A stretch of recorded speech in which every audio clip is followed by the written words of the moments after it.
January comes of the next year, and one of my uncle passes from fighting brain cancer, followed by another uncle who had a stroke and passed away as well. A few months later, my grandparents died within a week of each other, and I'm pallbearer for back-to-back-to-back-to-back funerals. And now my heart's about ready to explode. I'm staying outside my apartment that following August with my cousin who's pregnant in Ypsilanti, and two guys in masks come through in hoods with two pistols pointed at our stomachs, and they're asking us to empty our pockets. We're robbed at gunpoint.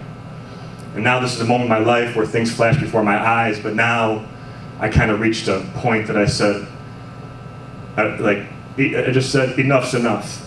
And I just really started getting bitter and angry and not treating people the right way, definitely not staying positive. But then something clicked in me just all of a sudden, and part of it was maybe the inspiration for this shirt. Because when your head's down, you're feeling down, it reads, keep your head up. It's a reminder to always think positive no matter what. But I started wearing it a lot and started thinking that the best way I can honor these people's legacy that have gone before me, to make them proud, make them happy, is by how I choose to live, right? And so that's kind of what we're trying to convey, in today's assembly for you guys, in today's message. And knowing that what we go through can make us stronger if we let it.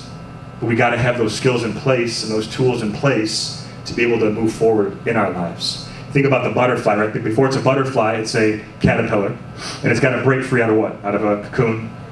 Chrysalis, right? And there's a story of this guy who was doing his dishes, and I'm sure as soon as you guys get home today, you're going to say, Mother, Father, I'd love the opportunity to do the dishes. Thank you for the privilege. But basically, he's doing his dishes, and so he gets done washing them, puts them on the sink to dry. He's going to come back later to put them away. But as he leaves the kitchen, out of the corner of his eye, he sees this little caterpillar making a really, really tiny, tiny hole in this cocoon, on the branch outside the kitchen window. But he doesn't really think much of it. So he comes back a couple hours later, and he, putting the dishes away, but this thing, it hasn't even moved. It's the same opening, the same little width. So he's like, well, I'm going to help it. So he goes, gets a pair of scissors, and he runs outside, and he cuts a bigger slit, and this caterpillar falls right out easily, right? But what he just did is made sure that this caterpillar will never fly. Because see, it needs every second in this cocoon, every minute in this cocoon, because there's fluid, there's liquid getting pumped through its body and into its wings. And this struggle, this painful experience, this very, very difficult time for this caterpillar transforming into something entirely new, it needs to go through this, right? And unless it goes through every second of that, it's never going to become the beautiful creation that we know it to be, right? It's just going to have a swollen body, shriveled wings for the rest of its life.